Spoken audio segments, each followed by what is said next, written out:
पारू या मालिकेच्या आजच्या भागात आपण पाहणार आहोत. प्रताप मनाशी म्हणत असतो की पारू तू लवकरात लवकर इथे ये, आता मी जास्त वेळ आबासाहेबांना थांबवू नाही शकत. आणि तितक्यात मग आबासाहेब प्रतापला विचारतात की काम झालं का, आपल्याला निघावं लागेल.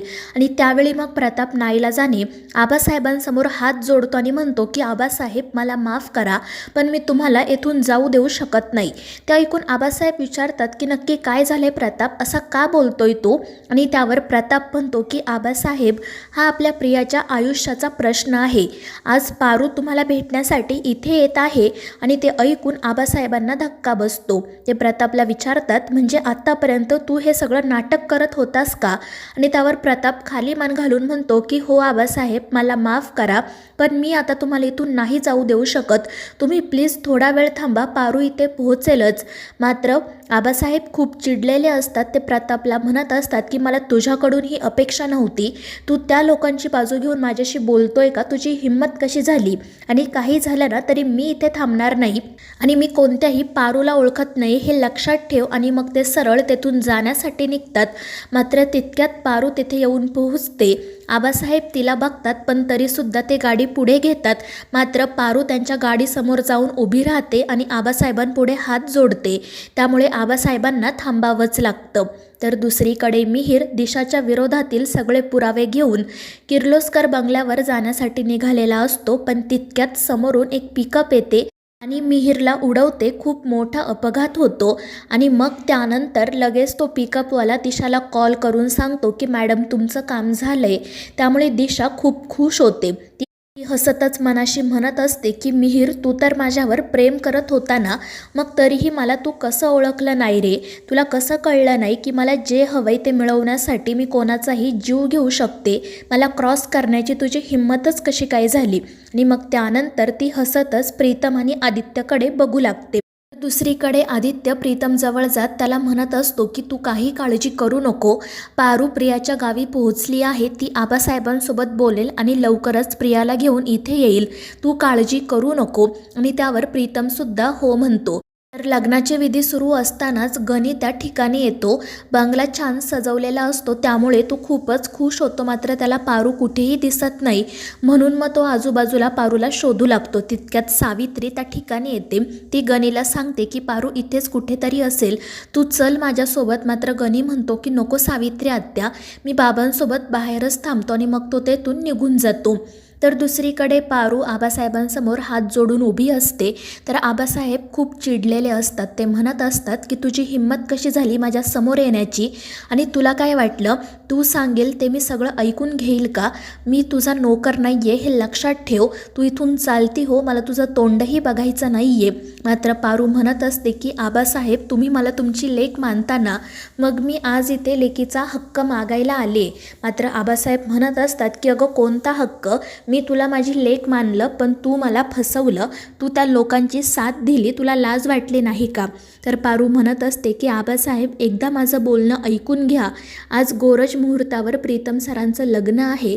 मला प्रिया मॅडमला इथून घेऊन जाण्याची परवानगी द्या. मात्र आबासाहेब म्हणत असतात की मी कधीच ही परवानगी देणार नाही. आणि प्रियाने मला वचन दिलंय की ती येथून कुठेही जाणार नाही. त्यामुळे तू इथून निघून जा, मला काही ऐकून घ्यायचं नाही आहे. मात्र पारू तिचा हट्ट सोडत नाही. ती आबासाहेबांना म्हणत असते की आबासाहेब, तुमचा खूप मोठा गैरसमज झाला आहे.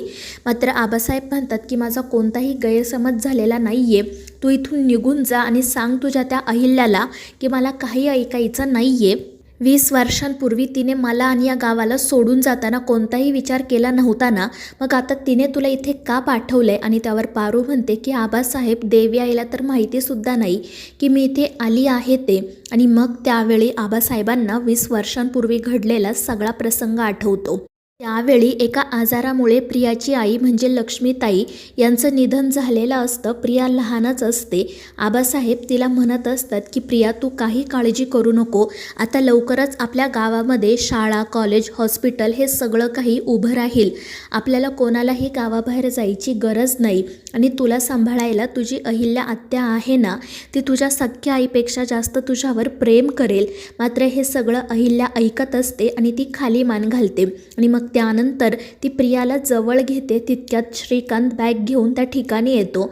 ते बघून आबासाहेब त्याला विचारू लागतात की तुम्ही कुठे निघाला आहात का? तर अहिल्या सांगते की हो दादा, आम्ही मुंबईला चाललोय. त्यावर आबासाहेब तिला विचारतात की का गं, तुझं काही काम आहे का? ठीक आहे, जर कामं असेल तर ते लवकर करा आणि परत इकडे या, आपल्याला खूप कामं आहेत. मात्र त्यावेळी अहिल्या त्यांना सांगते की नाही दादा, आम्ही परत इकडे नाही येणार. आणि ते ऐकून आबासाहेबांना मोठा धक्का बसतो. तर अहिल्या म्हणत असते की दादा, माझ्या डोक्यात एका बिझनेसचा प्लॅन आहे आणि म्हणूनच मी मुंबईला जाते. पण आबासाहेब म्हणत असतात की अगं अहिल्या, असं काय करतेस तू? आपल्याला इथे शाळा, कॉलेज, हॉस्पिटल उभारायचं आहे ना, आणि त्या कामासाठी मला तुझी मदत हवी आहे. पण अहिल्या म्हणत असते की दादा, हे सगळं उभारण्यासाठी खूप पैशांची गरज आहे आणि आपण जरी हे सगळं विकलं ना तरी तेवढे पैसे उभे राहणार नाहीत. म्हणून मला असं वाटतं की आधी आपण बिझनेस करावा, त्यातून पैसे येतील आणि मग आपण ही सगळी कामं करूयात. मात्र आबासाहेबांना हे काही मान्य नसतं. ते अहिल्याच्या बोलण्याचा चुकीचा अर्थ काढतात आणि तिला म्हणत असतात की म्हणजे तू सगळं ठरवलंच आहे म्हणूनच तुझ्या मुलांना पुढे पाठवून दिलं ना? काही हरकत नाही, तुला जायचं असेल तर इथून निघून जा. एक गोष्ट लक्षात ठेव की प्रियाच्या आईचा तुझ्यावर खूप विश्वास होता. तिने तुझ्याकडून वचन घेतलं होतं की तू प्रियाला सांभाळशील. पण मला आता कळलं आहे की तुम्हाला आता आम्ही नको आहे आणि म्हणूनच तू हे गाव सोडून जाण्याचा निर्णय घेतला आहे. आणि त्यावेळी मग अहिल्या आणि श्रीकांत काही बोलत नाही. तर आबासाहेब चिडून म्हणतात की तुला जायचं असेल तर जा, पण एक गोष्ट लक्षात ठेव, पुन्हा तू इकडे यायचं नाही. जर मी तुझं परत तोंड बघितलं ना तर तो माझ्या आयुष्याचा शेवटचा दिवस असेल. आणि मग अहिल्या आणि श्रीकांतसुद्धा तेथून निघून जातात. तर आबासाहेब प्रियाला जवळ घेत म्हणतात की बाळा, तू काळजी करू नको. आपल्या आयुष्यात लोक येतात आणि निघून जातात, आपण त्यांच्यावर अवलंबून नाही राहायचं, आपण आपलं जगायचं. आणि मग आबासाहेब हे सगळं पारू, प्रिया आणि प्रतापला सांगतात. आणि ते ऐकून पारू हात जोडून आबासाहेबांना म्हणते की आबासाहेब, तुम्ही तुमच्या बहिणीला ओळखायला खूप मोठी चूक केली. आणि ते ऐकून प्रिया चिडते. ती म्हणते की पारू, तुझी हिंमत कशी झाली माझ्या आबांसोबत असं बोलायची?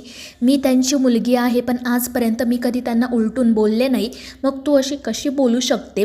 जर तू असंच बोलण्यासाठी इथे आली असशील ना तर इथून निघून जा. पण पारू म्हणते की थांबा प्रिया मॅडम, तुम्हाला नाण्याची फक्त एकच बाजू माहिती आहे आणि दुसरी बाजू सांगण्यासाठीच मी इथे आली. तर दुसरीकडे प्रिया आणि प्रीतमच्या लग्नाचे विधी सुरू असतात. अहिल्या, श्रीकांत तर खूप खुश असतात. प्रीतमचं मात्र कोणत्याही विधीमध्ये लक्ष नसतं. आणि त्यावेळी दिशा हसतच त्याच्याकडे बघत म्हणते की प्रीतम बेबी, मला माहिती आहे की तुला हे सगळं आवडत नाही आहे, पण आता काही केलं ना तरी आपलं हे लग्न कोणीही थांबवू शकणार नाही. आता थोड्याच वेळामध्ये मी तुझी बायको होणार आणि तू माझा नोकर. आणि ते ऐकून प्रीतम खूप चिडतो. तर दुसरीकडे पारू आबासाहेबांना म्हणत असते की आबासाहेब, तुम्ही जे काही सांगितलं ते खरं आहे, पण तुम्हाला नाण्याची फक्त एक बाजू माहिती आहे. तुम्हाला असं वाटतंय की माझ्या देवी आईने जमीन विकली आणि त्या शहरात निघून गेल्या, ते फक्त पैसे कमावण्यासाठी, पण हा तुमचा गैरसमज आहे. आणि मग ती पुढे आबासाहेबांना सांगू लागते की आबासाहेब, प्रिया मॅडमच्या आईचं निधन झालं तेव्हा तुम्ही पूर्णपणे खचून गेला होता आणि मग त्यानंतर तुम्हाला गावामध्येच हॉस्पिटल, शाळा, कॉलेज हे सगळं उभं करायचं होतं आणि त्यासाठी खूप मोठ्या निधीची गरज होती. तुम्ही बँकांमध्ये चक्रा मारल्या, अनेक लोकांच्या पाया पडल्या, पण तरीही हा निधी उभा राहिला नाही. आणि मग त्यासाठी तुम्ही तुमचं घरदार विकायलाही तयार झालात, पण माझ्या देवी आईला ते मान्य नव्हतं. तुमची ओढाताण त्यांना बघवली नाही आणि म्हणूनच त्या पैसे कमवण्यासाठी शहरात गेल्या. तर आबासाहेब म्हणतात की हो, मान्य आहे मला, पण तिकडे जाऊन तरी तिने काय केलं, इकडे काय झालं आहे याचा तिने विचारसुद्धा केला नाही. फक्त पैशांची हाव होती. तिने मला, माझ्या बायकोला, लक्ष्मीला आणि या गावाला जे वचन दिलं होतं ते ती विसरून गेली.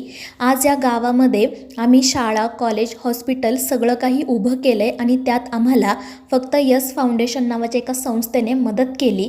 तुझ्या त्या देवी आईने काही केलेलं नाही आहे, हे लक्षात ठेव. आणि मग पुढे ते म्हणू लागतात की यस फाउंडेशनच्या समीर पंडित यांनी आम्हाला खूप मदत केली. माझ्यासोबत ते बँकांमध्ये आले, आमची सगळी पटापट कामं करून दिली. त्यांच्याचमुळे आज गावामध्ये सगळं काही उभं आहे. आणि ते ऐकून पारू म्हणते की आबासाहेब, तुम्हाला माहिती आहे का ही यस फाउंडेशन संस्था कोणाची आहे ते? तर आबासाहेब म्हणतात की नाही, फक्त ती संस्था समीर पंडित चालवतात एवढंच मला माहिती आहे. आणि मग त्यावेळी पारू त्यांना सत्य सांगते की यस फाउंडेशन ही संस्था माझ्या देवी आईंची म्हणजे अहिल्यादेवी किर्लोस्करांची आहे. आणि यस फाउंडेशन म्हणजे काय तर सयाजीराव फाउंडेशन. तुमचं स्वप्न पूर्ण करण्यासाठी माझ्या देवी आईंनी या संस्थेची स्थापना केली आणि ते ऐकून आबासाहेबांच्या पायाखालची जमीनच सरकते. तर मित्रांनो, या मालिकेच्या पुढील भागांच्या अपडेट्ससाठी आपल्या चॅनेलला सबस्क्राईब करा.